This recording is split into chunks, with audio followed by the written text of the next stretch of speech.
Chris Rock sat down for an interview with Frank Rich of New York Magazine, and he made a great point about race relations in America. He said, quote, "Here's the thing, when we talk about race relations in America or racial progress, it's all nonsense. There are no race relations. White people were crazy, now they're not as crazy. To say that black people have made progress would be to say they deserve what happened to them before. It's not that African Americans have gotten better, it's that white people have gotten better about how they treat African Americans. So to say Obama is progress is saying that he's the first black person that is qualified to be president. That's not black progress, that's white progress. There's been black people qualified to be president for hundreds of years.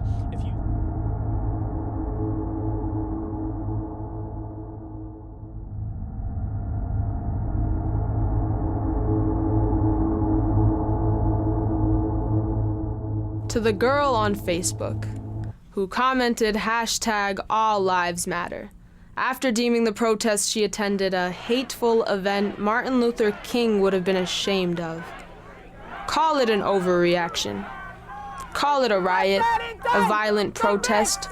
Call it everything but justified.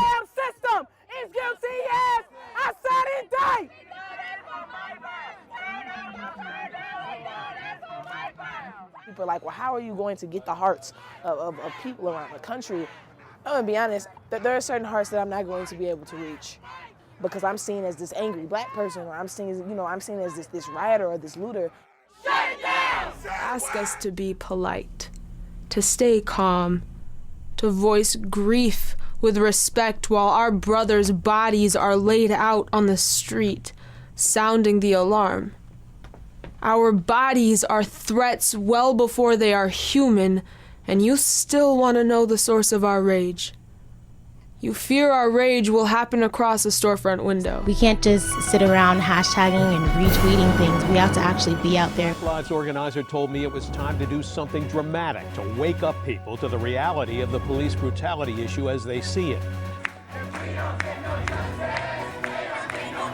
From the Mall of America in Minnesota to the 405 freeway near LAX, Black Lives Matter protesters express their anger about what they feel are unjustified police shootings of black people and weak punishment for the shooters.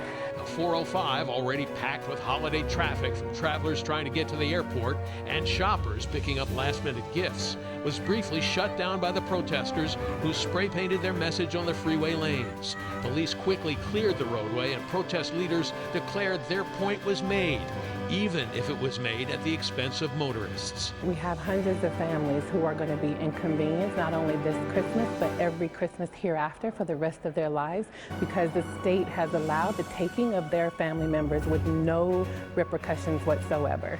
That is an inconvenience. One of the cases that triggered the protest involved a CHP officer seen here on video repeatedly punching a woman alongside the 10 freeway. The officer was eventually forced to step down, but was never charged with any criminal violations. Our district attorney, Lacey, said that he had to protect himself. It was okay for him to have abused her.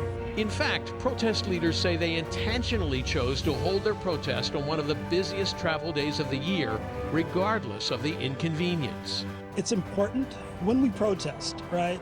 It's to send a statement to the government, but it's also to educate those who are driving by. How many more bodies will be enough evidence? How many videos of our last words? How many more must there be for you to finally call this a genocide?